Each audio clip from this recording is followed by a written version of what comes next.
ורחל גם הולכת נגד הרצון שלה. כי רחל הרי, יעקב היה מעוטד לה והיא ויתרה למען אחותה על כל הנצחיות שלה, היא לא יודעת מה יצא פה בכלל. היא מוסרת נפשה. עכשיו יעקב נשוי ללאה, מי יודע מה יהיה עם רחל? הכל היא הקריבה, היא גילתה את הסימנים לאחותה, הכל היא הקריבה, פה הלכה ודאי נגד רצונה. עד כדי כך שהיא קבורה בדרך אפרתה, כדי שיעברו דרך המקום הזה והתפללו ויענו עם ישראל. למה? למה נענים שם? למה? שאני הכנסתי צרתי לביתי. הכניסה את לאה הביתה במקומה, היא הראשונה לאה. לאה היא מקבלת, היא עקרת הבית נחשבת, לאה. כן, היא לא אמרה לה מילה אחת במשך כל השנים האלו. את יודעת שאני ויתרתי למענך? מילה אחת היא לא אמרה לה. כמה הלכת נגד עצמה? כמה נגד הרצון שלה? פעם אחת להגיד לה, הרי היו כל מיני מצבים. להגיד לה, אל תשכחי שאני בעצם, אני הקרבתי למענך את הכל, כן? ברמז, לא אגיד לך בדיוק מה, אבל הקרבתי פה משהו. כלום לא להגיד את הרגשה שהיא עקרת הבית שנים. אז ודאי שהלכה נגד הרצון שלה. הם כולם פה הולכים נגד הרצון שלהם. וזה מה שאנחנו בעצם רוצים להבין. מה אדם זוכה כשהוא מתרצה למה שהקדוש ברוך הוא מוביל אותו. כי הרי בסך הכל אדם עובר מצבים, עליות וירידות. איפה הבחירה שלו בכלל של האדם? איפה הבחירה שלו? זה גם מעניין. איפה בכלל, מה אדם בכלל יש לו לבחור? זה אנחנו גם כן צריכים להבין היום, מה אדם יכול לבחור בזמן שהוא נמצא בירידה. יש בכלל בחירה שם?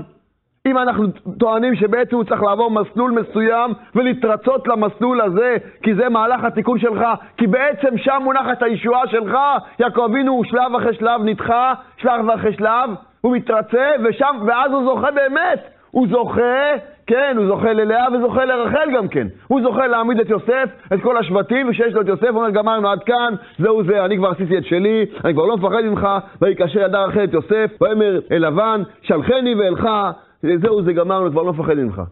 אז זה עד כאן, הוא לא מפחד ממך, יש כבר שטנו של עשיו, כבר ממך אני לא מפחד, לבן, שלום להתראות. אנחנו בדרך לניצחון. אבל עד אז, זאת אומרת, הישועה שלו מונחת שם, והוא נדחה, שלב דוחה אותו לשלב אחר, וזה נגד רצונו. אז זה מצב ודאי שלא נוח לאדם, אז זה כל המצבים של ירידות שלנו, אז מה בעצם, מה דורשים מאיתנו כן במצבים האלה? זה מה שאנחנו רוצים לשמוע, מה כן רוצים מאיתנו? זה פלא פלאים, יש רב נתן כאן מסביר את זה בכל הליקוטי ההלכות הזה. ויצא יעקב מרשב אליך חרנה. אז מתברר רבותיי, שהכלל הזה שדיברנו עליו כמה פעמים, ויערב ויבוקר יום אחד. מתברר שהכלל הזה, שויערב ויבוקר יום אחד, אדם חייב לעבור את המצבים האלו, של ויערב ויבוקר. פתאום לילה, פתאום יום. הוא חייב לעבור את זה כל הזמן. הירידות זה מחויב המציאות. אין פטנט כזה שאין ירידות. אין דבר כזה. רק מה כן הבחירה של האדם, וזה באמת זה הכי חשוב לנו. הבחירה שלו, האם זה תהיה ירידה או זה נפילה. זה הבחירה שלו. האם זאת תהיה ירידה שזה מחויב המציאות, וזה מוביל אותו לשלב הבא, או שזה יהיה ייאוש אחד גדול, ייאוש והרמת ידיים ומילא, זה יהיה נפילה, זאת תהיה עצבות, זה קושיות על השם יתברך, זאת תהיה נפילה, ואז בסיוב הזה זה לא הלך, אולי בסיוב הבא זה ילך. נצטרך להעביר אותך את אותם מקומות מחדש, אולי הפעם זה ילך. לא עשית כלום. אם זו הייתה ירידה, אז זה המסלול. זה כך חייב להיות, זה מחויב המציאות, זה לגיטימי, ככה זה עובד. אבל אם זו הייתה נפילה, אם היו פה ייאושים, מה בעצם ההבדל בין ירידה לנפילה? לפעמים זה חוט השערה. מה שמתחזק הלאה למרות הכל. זה הכל. מתחזק הלאה, זה כבר לא ירידה, זה כבר לא נפילה, זה ירידה. אם הוא מרים ידיים עם כל הקושיות, למה מוליכים אותי? כאלה דברים מתוסמכים. איפה הקדוש ברוך הוא וכל הקושיות האלו, ריבונו של עולם, איפה השם יתברך? מה אין לו כוח לעשות פה משהו? מה לא רואים את התפילות שלי? מה לא רואים את הדמעות שלי? הרי דמעות זה כוח עצום, מה לא רואים את זה? דמעות זה כוח עצום, כן. מה נכנס לקושיות? איפה רואים דמעות כוח עצום? לא רק אצל לאה, גם פרשה קודמת, אצל עשיו. עשיו הרי מגיע, ריבונו של עולם. עשיו זה הרי כולו רשעות. כל המגמה שלו בברכות, אינטרסים. הוא אינטרסנט מובהק. כל מה שהוא כיבד את אבא, האור החיים הקדוש שאומר שהוא העלים את זה מאמא, רבקה, את כל מה שהוא עשה, את כל הקושיות, שאלות שלו היפות, איך מאסרים את התבן, איך מאסרים את המלח, זה מה שדברנו שהוא שעבר. כל הדברים היפים האלה הוא העלים מאמא. את כל הסיבה שאבא צריך לחבב אותו, הוא העלים מאמא, למה? כי אם רבקה הייתה יודעת מזה, היא הייתה מגלה לאבא יצחק. תדע לך, פה כל הסיפור הזה בעייתי, מה שהוא עושה איתך. אבל לא, הוא העלים את זה, הוא לא עשה, את כל ההנהגות האלו הוא לא קיים ליד אמא. כי הוא היה אינטרסנט, כל המהלך שלו היה, הוא רוצה ברכות. הוא מקיים כיבוד אב למען הברכות. כל המהלך שלו זה ברכות. הרי אחרי הכל, שאלנו את השיעור שעבר את השאלה, האם אתה כזה מאמין גדול ורוצה ברכות, למה אתה או בוחר בדרך של רשע ופשע? מה התירוץ היה? התירוץ היה שעשיו היה מתוסכל מאוד. עשיו היה מאוד מתוסכל ומתוסבך. למה? הוא חי בכזה בית, כזה בית מיוחד, עם סבא אברהם, אח יעקב, אבא יצחק. אתם מבינים איזה בית זה? הסבא נכנס לו, הסבא אברהם הגיע? כן, הסבא נכנס. איפה אבא? אבא יצחק גם כן? השתבח שמו. אז לא מספיק שיש לו איזה אח צדיק, אתה מבין? מה אני יכול לעשות? אח שלי כזה. אבל זה אבא שלי, וזה הסבא שלי, ריבונו של עולם, איזה בית, וכל היום, שמתברך הקדוש ברוך הוא. הקדוש ברוך הוא, שמתברך, די כבר! עשיתם לי את החיים! תנו לחיות קצת! הקדוש ברוך הוא והשם יתברך. והבנת את העניין, איך השם יתברך מנהיג אותנו בעניין הזה, והשם יתברך והשם הקדוש ברוך הוא, די!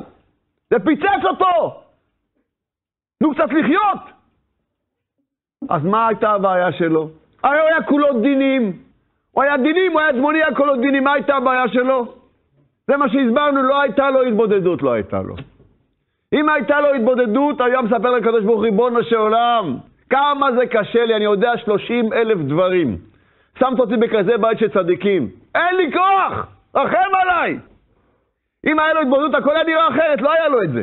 אז מה? אז הוא נשאר תקוע ונשאר מתוסכל, ונשאר מתוסבך עם עצמו, ואמר גמרנו, עזוב אותי, כאשר עבדנו, עזוב אותי. זהו זה. כי אחרת, זה לא מובן איך הבן אדם הזה רוצה ברכות. בזמן שהוא בועט בכל הוא בועט. איך אתה רוצה ברכות? מה זה מעניין לך בכלל ברכות? ולא רק שהוא רוצה ברכות, אחרי שאבא יצחק אומר לו, אין, ברכתי כבר, שהוא כבר ברך, הוא ברך, כן, מה אפשר לעשות? אז מה? ברכני גם אני, נתן צעקה, ואחרי זה הוא בכה, איזה דמעות הוא הוריד. מאיפה יש לך כאלה דמעות? מאיפה? אבל שיצאו הדמעות, פתאום גם יצאה ברכה. פתאום הגיעה גם ברכה. איך זה יכול להיות? הרי אין ברכה, ליצחק אין ברכה. כן, עם הדמעות הוא המשיך ברכה. הוא סחט מיצחק שהוא מידת הדין ברכות בגלל הדמעות. יצחק שהוא מידת הדין, פחד יצחק, עקדת יצחק, גבורות, זה יצחק, מידת הדין. גם מידת הדין מתרצה לברך כאשר אדם מוריד דמעות, אפילו אם הוא כולו רשע ואינטרסים, ריבונו של עולם. אז מה אם אדם כן מוריד דמעות לכבוד שמיים, או לשפר את המצב שלו, בכדי שיכול יותר לעבוד את השם יתברך יותר יפה. אם פושע כזה ורשע כזה בוכה, וכולו אינטרסים, הוא סוחט ממידת הדין ברכה. עכשיו ליצחק יש לו כן ברכה. אז מתברר שיש כוח עצום לדמעות האלו, כן.